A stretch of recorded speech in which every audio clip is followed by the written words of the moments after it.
Did you know that over 90% of food products marketed to children in the US contain artificial food dyes?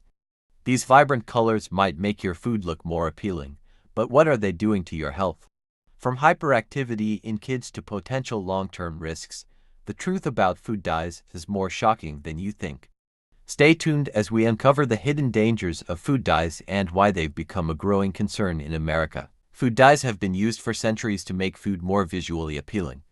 But in the US, the use of artificial food dyes exploded in the mid-20th century with the rise of processed foods.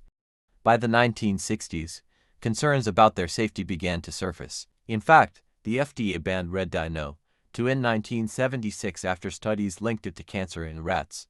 This was a wake-up call for many Americans, but it was just the beginning of a long and complicated debate. Fast forward to today, and the US still allows the use of several artificial dyes that have been banned or restricted in other countries.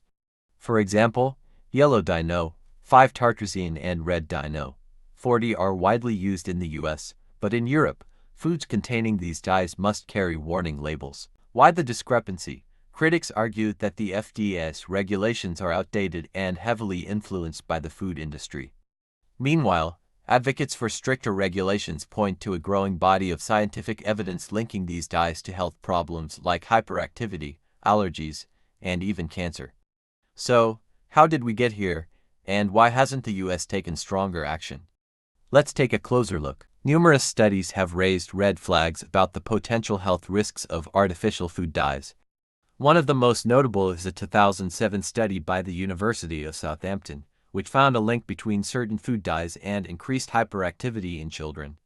This study prompted the European Union to mandate warning labels on foods containing these dyes. But the controversy doesn't stop there. Some experts argue that food dyes could also contribute to allergies, asthma, and even cancer. For instance, yellow dye No. 5 tartrazine has been linked to allergic reactions in sensitive individuals. Meanwhile, red dye No. 40, one of the most commonly used dyes, has been criticized for its potential neurobehavioral effects. To better understand the science, let's hear from Dr. Jane Smith, a pediatrician and researcher who has studied the effects of food dyes on children's behavior. But it's not just children who are at risk. Some studies suggest that food dyes could have long-term effects on adults as well, including an increased risk of certain cancers. For example, red dye No.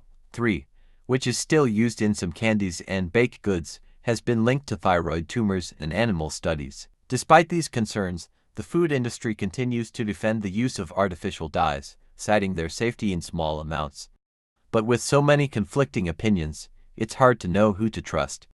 Are these dyes truly harmless, or are we ignoring a growing body of evidence? The turning point in the food dye debate came in 2011, when the FDA held a public hearing to review the evidence linking food dyes to hyperactivity in children. This hearing was sparked by a petition from the Center for Science in the Public Interest (CSPI), urging the FDA to ban certain dyes, or at least require warning labels. The hearing featured emotional testimonies from parents, doctors, and researchers, all calling for stricter regulations. One mother shared how her son's behavior drastically improved after eliminating artificial dyes from his diet. Despite the compelling evidence, the FDA ultimately decided not to ban these dyes, citing the need for further research.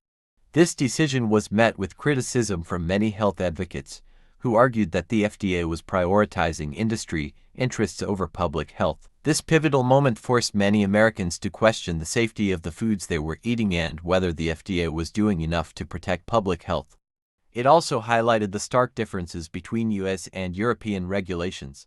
For example, in the EU, foods containing certain dyes must carry a warning label stating that they may have an adverse effect on activity and attention in children. In the US, however, these same dyes are still widely used without any warnings. So, what have we learned? Food dyes are everywhere, and while they make our food look more appealing, their safety remains a hotly debated topic. From hyperactivity in children to potential long-term health risks, the evidence against artificial dyes is hard to ignore. While the FDA maintains that these dyes are safe in small amounts, many experts and advocates argue that the regulations are outdated and fail to account for modern scientific findings.